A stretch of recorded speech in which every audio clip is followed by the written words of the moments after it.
Hi ಎಲ್ಲರಿಗೂ ನಮಸ್ಕಾರ.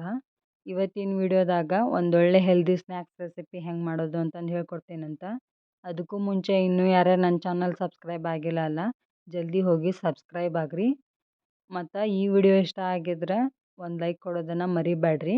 ಇವತ್ತು ನಾನು ಹೇಳ್ಕೊಡ್ತಿರೋಂಥ ಸ್ನ್ಯಾಕ್ಸ್ ರೆಸಿಪಿ ಇದನ್ನು ಸಣ್ಣವರಿಂದ ಹಿಡಿದು ದೊಡ್ಡೋರ್ವರೆಗೂ ಯಾರು ಬೇಕಾದರೂ ತಿನ್ಬಹುದು. ಮತ್ತು ಜಿಮ್ ಮಾಡೋರು, ಡಯಟ್ ಮಾಡೋರು ಕೂಡ ಈ ಸ್ನ್ಯಾಕ್ಸ್ನ ತಿನ್ಬೋದು. ಯಾಕಂದರೆ ಇದು ಅಷ್ಟು ಹೆಲ್ದಿಯಾಗಿರುತ್ತೆ. ಮತ್ತು ನಿಮ್ಗೇನಾದರೂ ಈವ್ನಿಂಗ್ ಟೈಮ್ಸ್ ಸ್ನ್ಯಾಕ್ಸ್ ಕ್ರೇವಿಂಗ್ಸ್ ಆದ್ರೆ ಹೊರಗಡೆ ಹೋಗಿ ಜಂಕ್ ಫುಡ್ಸ್ ತಿಂದು ಹೆಲ್ತ್ ಹಾಳು ಮಾಡ್ಕೊಳ್ಳೋದ್ಕಿಂತ ಒಮ್ಮೆ ಆದರೂ ಇದನ್ನು ಮನೆಯೊಳಗೆ ಟ್ರೈ ಮಾಡಿ ನೋಡಿರಿ. ಇದಕ್ಕೇನು ಜಾಸ್ತಿ ಇಂಗ್ರೀಡಿಯೆಂಟ್ಸ್ ಬೇಕಾಗಿಲ್ಲ, ಕಡಿಮೆ ಇಂಗ್ರೀಡಿಯೆಂಟ್ಸ್ ಒಳಗೆ ಈಸಿ ಆ್ಯಂಡ್ ಕ್ವಿಕ್ಕಾಗಿ ಮಾಡಬಹುದು. ಮತ್ತು ನಿಮ್ಗೇನಾದರೂ ಚಪಾತಿ ರೊಟ್ಟಿ ಜೊತೆಗೆ ಪಲ್ಯ ಮಾಡ್ಕೊಳಕ್ಕೆ ಬೇಜಾರಾಗಿದ್ರೆ ಇದನ್ನು ಪಲ್ಯ ಥರನೂ ಯೂಸ್ ಮಾಡಿಕೊಂಡು ರೊಟ್ಟಿ ಚಪಾತಿ ಜೊತೆಗೆ ತಿನ್ಬಹುದು.